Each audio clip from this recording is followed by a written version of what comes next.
Dad left me our house when he died, but my mom kicked me out to live with her new family. 15 years later I tried to take my house back, but they're threatening me, so I brought cops. I am 24M. Let me start off by saying I was kicked out by my mom because she needed to impress her new husband. Okay, if kicked out seemed a little harsh, we can say, she moved me out of my own house and made me live with my grandparents, father's side.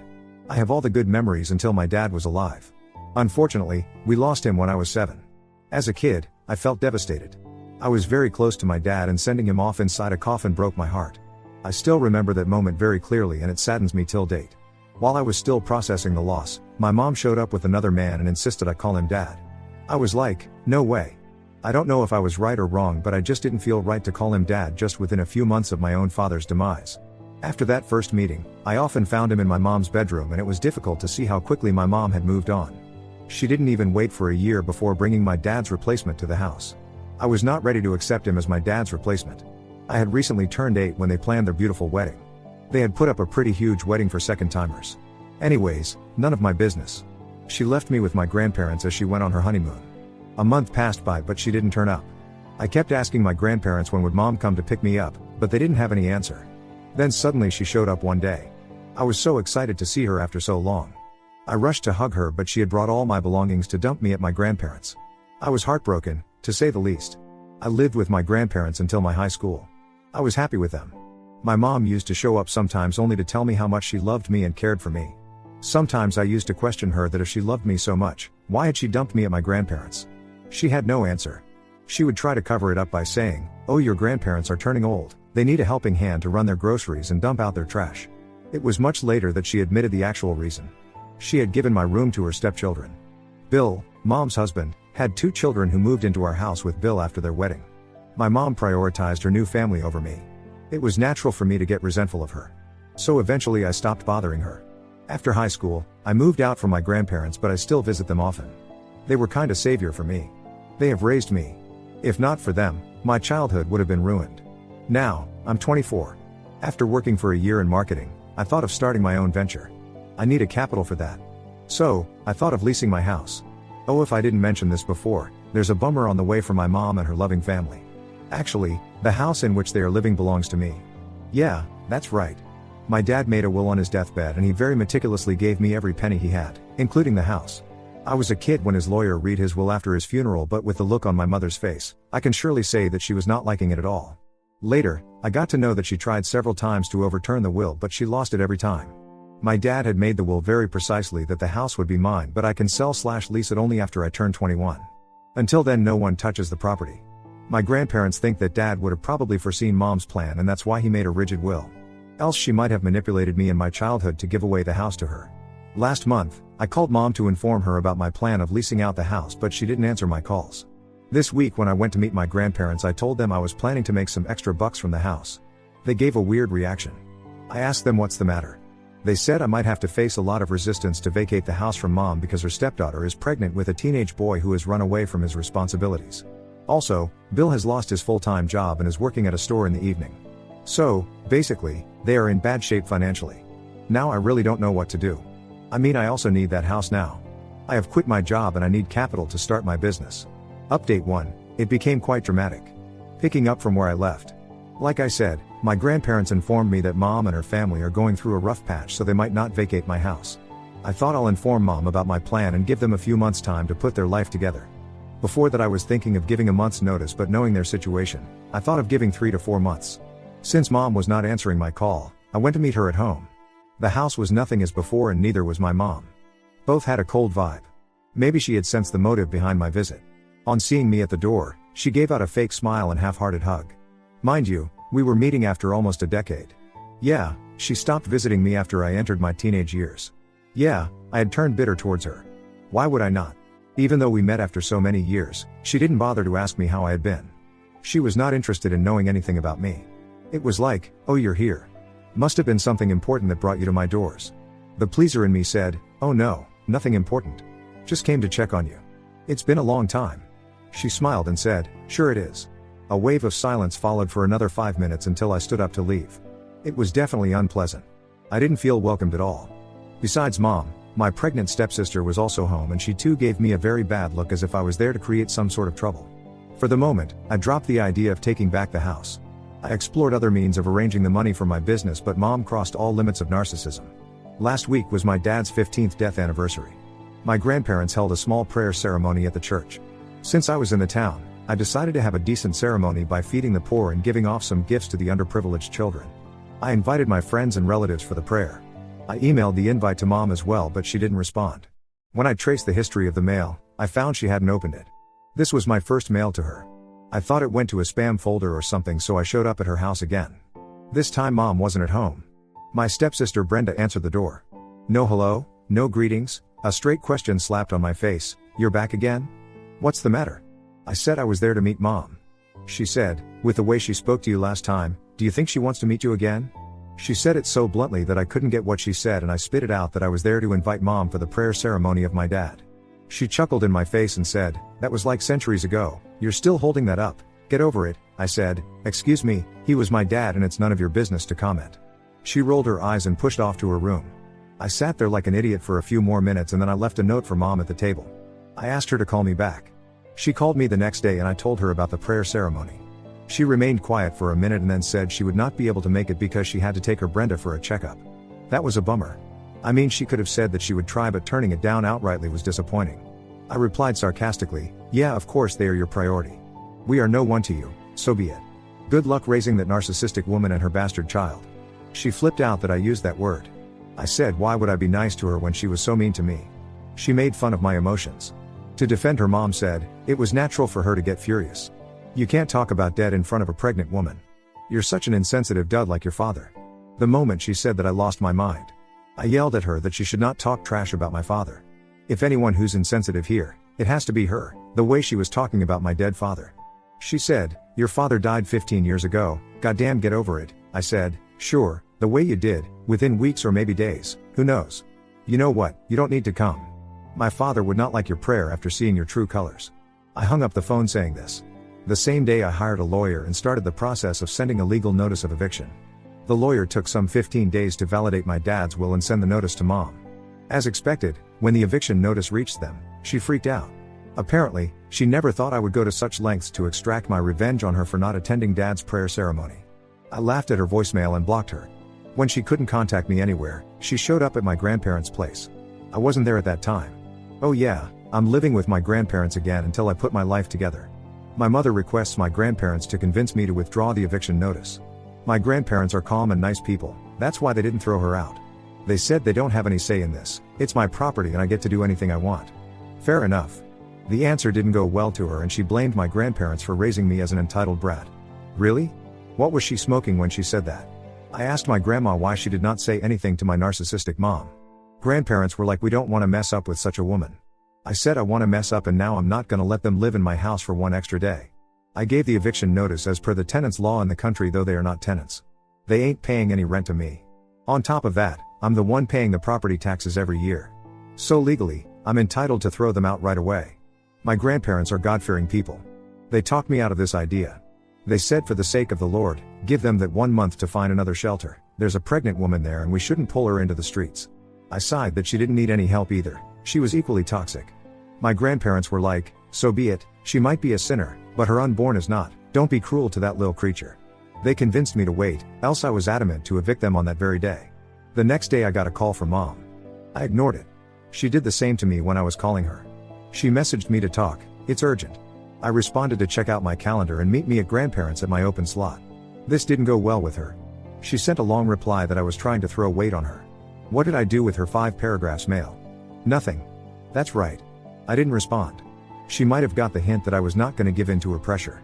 Throughout my childhood, whenever I used to cry or throw tantrums for going home, instead of loving me, she would scold me and ask me to behave.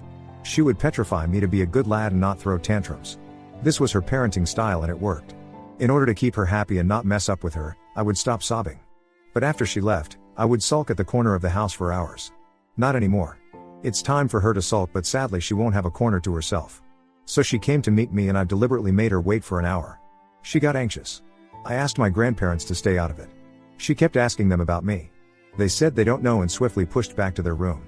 When I arrived to meet her, she gave me a look of, where the hell were you? I have been waiting here for an hour, but she didn't say anything. She sat there with a straight face. People in her situation would have tried to please me but remained solid on her grounds. She said, "Okay, let me start. I can't sit here forever. I have jobs to do," I murmured under my breath. "Oh sure, you do, finding a house is a difficult job." She gave me an annoyed look and said, "What is this notice about?" I replied, "It is written in English. I'm sure you can read that, or do you want me to do that for you?" She was absolutely pissed off. She threw the notice at my face and said she was not going to vacate the house on the basis of some stupid notice. After she was done yelling, I said, "Then let's wait and witness the repercussions of not following the court order." She was like, "I gave birth to you, don't you try to outsmart me. That house is of my husband and no one can throw me out from there." I said, "Surely, a legal heir can." I was responding to her calmly in order to piss her off, and she did get pissed off. But the moment she referred to my dad as her husband, I lost my mind. Really? You have the audacity to call him your husband when you skipped his prayer saying he was history. You don't deserve his house. You are just squatters, and I'm gonna free that house from all leeches. She stood up and said she was done being nice to me and now I'll have to deal with her lawyer. I laughed and said sure, by all means. We still have 20 days to go. Let's see what next she pulls up from her sleeves. Update 2, I got the house after a lot of tussle. Like I mentioned in my earlier post, I gave 30 days notice to mom and her family to evict the house. She came to me and tried to gaslight the entire thing. I shut her down and she leaves. The next series of events was nothing but pure narcissism by them. Could you believe that her stepdaughter, Brenda, came charging at me and on top of that threatened to press a harassment case on me?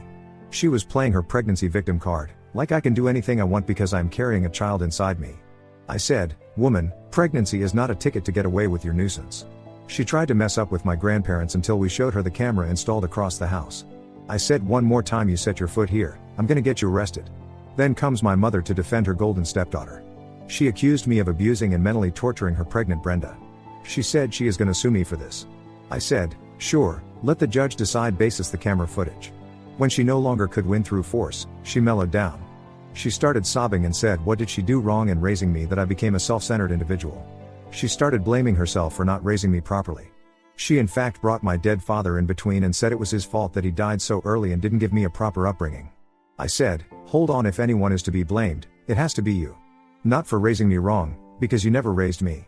I'm raised by my grandparents and they did a pretty good job. You should feel sorry for abandoning me, but you know what, glad you didn't raise me. I see how badly you have raised your stepdaughter." I brought up her teen pregnancy thing also. I know I shouldn't have done moral policing, but in the moment of rage, I did. Naturally, she got furious at me. I realized that I had overstepped my boundaries, so I remained quiet after that. I said I didn't want to get into any further talks. I just want my property back. I have let them live there for free for so many years. Now I really need it. I tried to make her understand my situation, that I had quit my job and needed money to start my business. So, I would be leasing the house. She flipped out that I was throwing them out only to let other strangers live there. I said the other strangers are gonna pay me rent. If you agree to pay, you can live there. She again freaked out that I was bringing money into the family matters. I said, "There ain't any family here. You threw me away like a pile of garbage and hardly checked on me. My birthdays, Christmas, Thanksgiving, you barely showed up, and even when you did, you made me feel that you were doing me a favor. What kind of mother does that? A mother like you, right?" She tried all means to manipulate me, gaslighting, guilt-tripping, and her usual ones, anger. When she understood that I got no chills, she left. You guys are thinking that they vacated the house after that. A big no. They didn't. Mom's loser husband was yet to come into the picture. That shit-headed man sent me a voicemail, "Dude, you don't know who you are messing up with. I can deadlift you and make you plead for your life. One punch on your face and you're gonna forget about the house. You show up at my door again and I'm gonna knock you out." That dude is big and he loves to flaunt it. I don't know much about him, but my grandparents cautioned me not to mess up with him. He is a bully. Sure he is, but he is dumb at SS. He laid out the evidence against himself by threatening me over voicemail. I didn't respond to him because I wanted a bigger dude to handle him, the cops. On the supposed day of eviction, I went to the station and registered a case of threats. I had a solid evidence. My lawyer walked down with me to the station and requested the cops to accompany us for the eviction. Initially, they were not ready to come. They said call us if they caused trouble, but we didn't want to deal with the squatters by ourselves. Some cash helped in getting them on board and they accompanied us. When I reached the house with my lawyer, they, Mom, Bill, and Brenda, started cussing us. Her loser husband even came out with a hockey stick, but as soon as they saw the cops' vehicle behind our car, he stepped back. The cops showed them the eviction notice and asked them to leave. They were so confident of chasing me out that they didn't even pack their stuff. They asked the cops to give them a further 1 month's time. The cops looked at me and I said no way. Not after all these threats. They started using Brenda's pregnancy to buy a few more days, but I put my foot down and said, "Now. I got some weird looks from the cops that I was insensitive, but I was following the legal route, so no one had any say. They further bargained to give a day's time. I said 3 hours from now. They gave me looks of bitterness. Bill even tried to brush his shoulder against me with red eyes. The cops yelled, "Get moving," more of packing and less of giving looks. We all left after that. The cops asked them to hand over the keys at the station from where I would pick it up. We had to pay the cops extra bucks to facilitate this, and it was completely worth it. Who want to deal with those squatters? My lawyer suggested I take a restraining order against them on the property in case they want to come back and harass me or the tenants. They're well capable of doing that. We took it, and the cops shared a copy of the restraining order with them and explained the consequences of violating it. The paleness on their faces was unmissable. So finally I got the house, and I have put it up for lease. I hope to get a good deal and I'm able to start my business as soon as possible. Enough of dealing with the shit-headed people. This would mostly be my last update unless they come back to mess up with me again. Thanks for reading this and supporting me throughout. Now on to the next story. Story 2. Caught my high school sweetheart cheated on me with her college professor after 8 years together. So I got him fired and ruined her career. Now I'm single and don't know how to move on. I, 25 male, recently found out that my girlfriend, 25 female, has been cheating on me with a college professor. I'm honestly still shocked and hurt by the news. She completely broke my trust and I don't know how I'm supposed to move on. She and I were high school sweethearts. I've known her my entire life. We even used to have play dates together as children. When we got into high school, we started dating in our sophomore year and we had been together ever since. Everybody thought that we were going to be together forever. We were even voted as the best couple every year during high school. She got into an Ivy League college in our state, but my grades have never been close to what hers were. While she was in college, I took a job at a realtor firm, planning on getting my license when I knew the industry a little bit better. We would always visit each other on the weekends because we weren't too far away, but I had some concerns while she was in college. I never thought that she was cheating on me then, but I felt insecure about the possibility of it.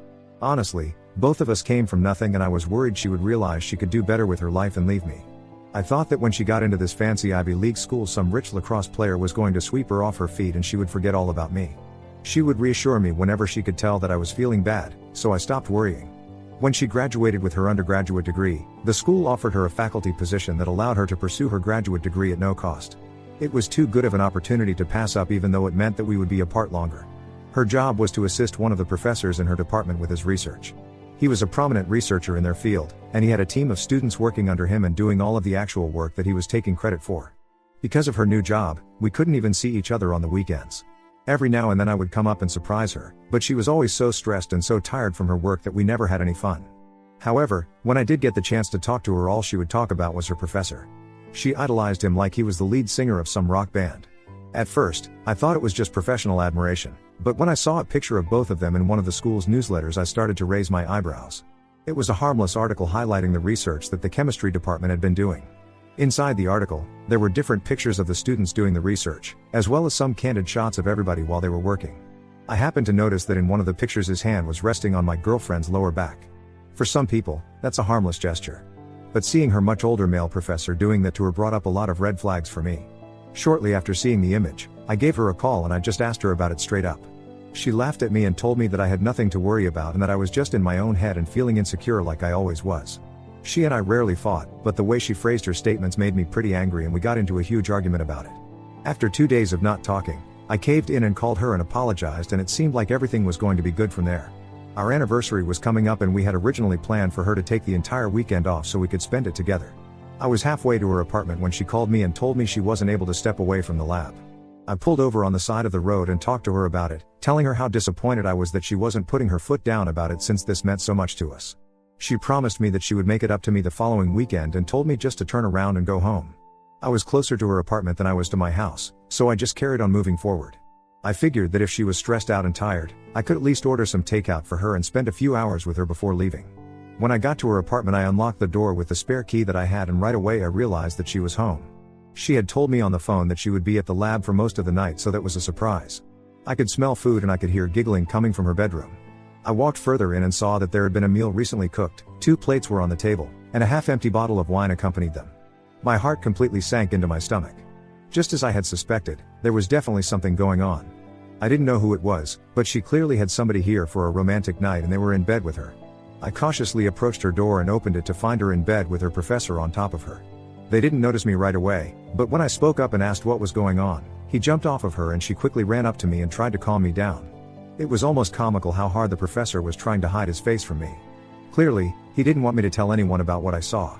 I stormed out of her apartment, dropping my spare key on the ground before I left. I never wanted to go back there again. It was a lot for me to process for the first few days after it happened. I was practically dead to the world. I had planned on marrying my girlfriend, and before I even had a chance to propose, she threw 8 years of a relationship away. We could have had a love story to tell our grandchildren about, but she ruined it. After I got myself together, I realized that I needed to move on by getting a little revenge of my own. Obviously, the professor did not want me to see who he was because he was afraid of losing his job. I knew that once the headlines were out about a notable professor taking advantage of his college students, that he would never find another job in the industry again. I called the hour department of the university and told them about what I saw. They told me they would be launching an investigation. I knew it would be my word against his, and I, unfortunately, didn't get any evidence. A week passed and nothing happened. I assumed they were sweeping it under the rug. So, I called a local newspaper and they were very interested in the scandal. It didn't take long for me to finally see the news that he had been fired. I hadn't spoken to my ex since the night I found her in bed with her professor, but her parents were furious with me about outing the relationship. Apparently, since the professor she was hired to work for no longer worked at the university, she didn't have a job. That meant that they would either have to shell out tens of thousands of dollars for her graduate degree, or she would no longer be enrolled. She ended up having to drop out because they couldn't afford to take out any more loans for her.